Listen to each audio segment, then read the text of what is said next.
বেশ খানিকটা দেরি হলো আমার এই ঈদ ব্লগটা আর কি শেয়ার করার জন্য। তো এর জন্য আমি দুঃখিত। আ বাসার সবাই মিলে আর কি, যে আমার ননদি এরকম তার বাচ্চা-কাচ্চা আর কি, যারা আমরা সবাই ছিলাম আর কি, সবাই মিলে আর কি একটা ট্যুরে বের হলাম। আর আমাদের বিশেষ উদ্দেশ্য ছিল আমার শ্বশুরের আর কি কর্মস্থল দেখার জন্য।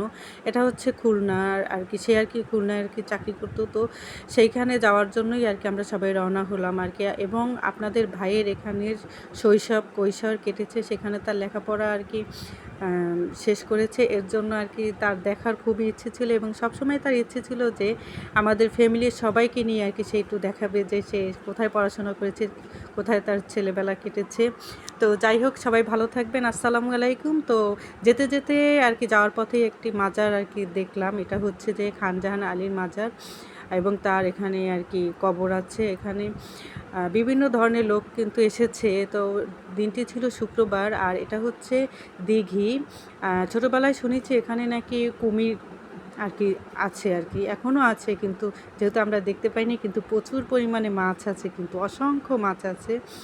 আর এই দিঘিটা সাধারণত মানুষের উপকারের জন্যই কিন্তু তৈরি করেছেন।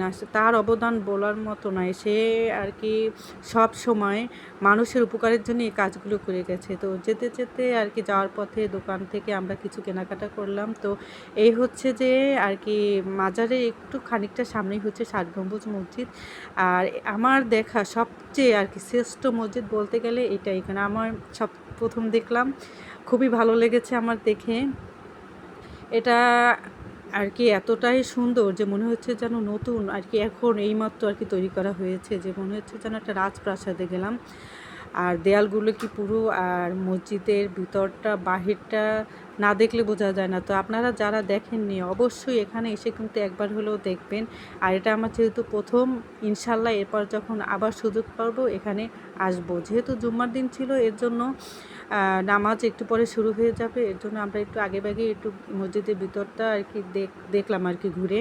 তো বাহিরটা যতটা না সুন্দর, আমার কাছে ভিতরটা তার চেয়ে আরও ভালো লাগলো আর কি। শীতল ছিল, ঠান্ডা একটা পরিবেশ, মনোরম একটা পরিবেশ ছিল।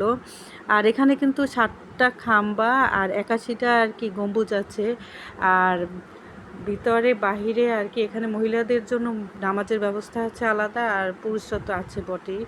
আর এটা হচ্ছে মসজিদের উত্তর সাইড। আর এর পাশে একটি গাছ আছে, গাছটা বিশাল আকৃতির এবং অনেক পুরনো, তা দেখেই বোঝা যাচ্ছে। তো এই গাছটার নিচে যখন আমরা বসলাম, যে এতটাই ঠান্ডা ছিল বাতাস, বিশ্বাস করবেন না, যতক্ষণ না ছিলাম মানে ওখান থেকে আর নড়তে ইচ্ছে করছিল না। প্রায় 1.5 থেকে 2 ঘন্টা আমরা এখানে বসেছিলাম। আর এটা হচ্ছে গোড়া দিঘি আর কি, দিঘি আর কি। এটা হচ্ছে যে মসজিদের পিছন পাশে। আর এটা হচ্ছে জাদুঘর, কিন্তু আমরা বুঝতে পারিনি যে বিরতি চলছে, এর জন্য এটা দেখতে পারলাম না। যাই হোক, এখন তো পেটকে তো আর খালি রাখা যায় না, আমাদের ক্ষুধা লেগেছে। তো সবাই আর কি একটু খাবার খাওয়ার উদ্দেশ্যেই রওনা হলাম, যে খুলনার একটা স্পেশাল খাবার খাওয়ার জন্যই আমরা সবাই আর কি গেলাম। তো এটা হচ্ছে আব্বাস ভাইয়ের হোটেল। এখানে চুই জাল দিয়ে খাসির মাংস আর কি পাওয়া যায়। কিন্তু যখন আমি গেলাম হোটেলটার ভিতরে, মানে মাংসর চেহারাগুলো দেখলেই মনে হচ্ছে যেন আমি সব খেয়ে ফেলি। এক পিস মাংস আর একটু মশলা দিয়ে, আর আপনি যে এত তৃপ্তি করে খেতে পারবেন তা বলা যায় না। মানে আমার খুবই ভালো লেগেছে আর কি খেতে। আর খাওয়া শেষ হয়ে গেল, এরপরে গেলাম আমার শ্বশুরের সেই কর্মস্থলে। আমার শ্বশুর বেঁচে নেই, তো তার কর্মস্থল এখনও আছে। আর এটা হচ্ছে প্রাইমারি স্কুল, এখানে আমার বড় ননদি পড়াশোনা করেছে। তো ঘুরে ঘুরে আর কি দেখালো যে তারা কোথায় থাকতো এবং আমার শ্বশুর কোথায় চাকরি করত। এবং এই যে স্পটটা দেখতে পাচ্ছেন, এটা কিন্তু দেখলে মনে হচ্ছে যেন একটা শুটিং স্পট, মানে আমি একদম মনে হচ্ছে যেন স্বপ্নের মতো। তো ঘুরে ঘুরে সব কিছুই দেখলাম। তো আপনাদের ভাই আর কি দেখালো সে কোথায় খেলতো, তারপর আশেপাশে প্রতিবেশীরা কোথায় থাকতো। তো এইগুলো আমরা সব দেখলাম, খুবই এনজয় করলাম। সারাদিনটা আমাদের খুবই ভালো কেটেছে। তারপরে এই যে গেলাম আপনাদের ভাইয়ের সেই মাধ্যমিক স্কুলে। তো সে কিন্তু অনেকটাই আবেগে আপ্লুত হয়ে পড়ল। স্বাভাবিক, যেহেতু তার স্কুল ছোটোবেলায় এখানে কেটেছে, এবং এখান থেকেই সে এসএসসি পাস করেছে প্রায় 2 যুগেরও বেশি আগে আর কি, এখান থেকে আর কি সে পাস করে বেরিয়েছে।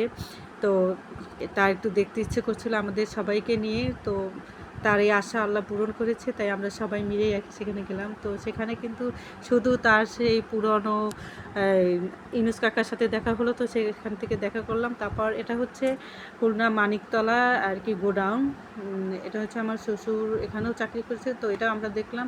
তো এতটা পরিমাণ হেঁটেছে যে পা ব্যথা করছিল, একদম গাড়িতে করে আমাদের যেতে হলো। তো আজকের ভিডিও